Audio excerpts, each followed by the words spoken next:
तमिलनाडु में केंद्रीय गृह मंत्री अमित शाह की अध्यक्षता में हाल ही में हुई साउदर्न जोनल काउंसिल की मीटिंग इस बार बेहद गहमा गहमी भरी रही। इस मीटिंग में दक्षिण भारत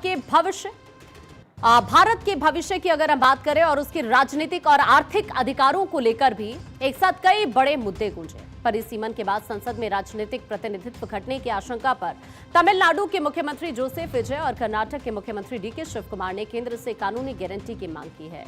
इसके अलावा नीट से छूट, कावेरी और मुल्ला पेरियार जल विवाद, राज्यों के टैक्स शेयर में बढ़ोतरी जैसे कई महत्वपूर्ण मुद्दों पर दक्षिण के राज्यों ने अपनी बात यहां पर रखी है। परिसीमन को लेकर दक्षिण का रुख क्या रहा है, आइए अब आपको यह भी समझना चाहिए। सीएम जोसेफ विजय ने कहा कि दक्षिण का राजनीतिक प्रतिनिधित्व कम नहीं होना चाहिए। जनसंख्या नियंत्रण में बेहतर प्रदर्शन करने वाले राज्यों को नुकसान ना हो। अगले 25 सालों तक 1971 की जनगणना को ही परिसीमन का आधार बनाने का सुझाव यहां पर रखा गया डीके शिव कुमार की तरफ से।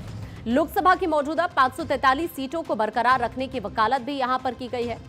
महिला आरक्षण मौजूदा 543 सीटों की सीमा के अंदर ही लागू करने का प्रस्ताव रखा गया है।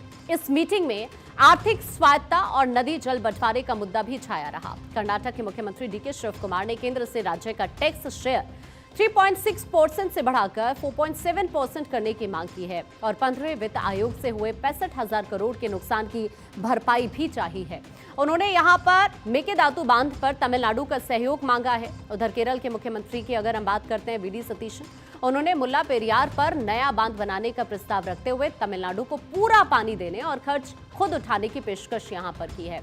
इसके साथ ही केरल ने आयुष्मान भारत योजना के तहत मिलने वाली बेहद कम केंद्रीय निधि पर भी सवाल उठाए हैं। टैक्स, फंड्स और वाटर डिस्प्यूट का गणित यहां पर दिखाई दिया। कर्नाटक की तरफ से क्या क्या मांग की गई है, अब आप ये स्क्रीन पर इस वक्त देख रहे हैं। टैक्स शेयर की बात करें 3.6% से बढ़ाकर 4.7% करने का प्रस्ताव रखा गया है।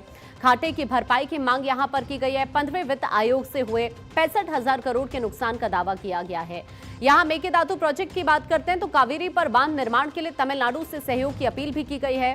केरल की अगर हम बात करें मुल्ला पेरियार प्रस्ताव रखा गया, नया बांध बना रहे और तमिलनाडु को पूरा पानी देने का यहां पर वादा किया गया। आंध्र प्रदेश के मुख्यमंत्री की बात करते हैं एन चंद्रबाबू नायडू, उन्होंने इस मीटिंग में दक्षिण भारत की आर्थिक ताकत का एक बड़ा खाका पेश यहां पर किया है। नायडू ने कहा कि दक्षिण भारत की अर्थव्यवस्था 2047 तक $10 ट्रिलियन बनने की क्षमता रखती है और देश की जीडीपी में दक्षिण का योगदान 31% है। उन्होंने दक्षिण की जल समस्या के समाधान के लिए गोदावरी कावेरी नदी जोड़ो परियोजना के जरिए 500 टीएमसी से ज्यादा पानी डायवर्ट करने और गंगा कावेरी लिंक परियोजना पर लंबे समय की योजना बनाने की वकालत यहां पर की है।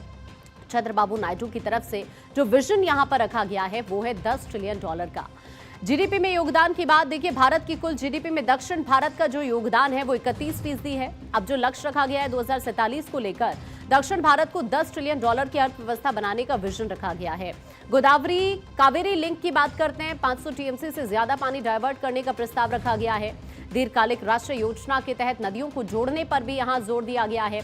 आपसी सहयोग को बढ़ावे पर यहां जोर दिया गया है। तटीय सुरक्षा, नशीले पदार्थों की तस्करी रोकने, आपदा प्रबंधन पर साझा रणनीति तैयार करने की बात कही गई।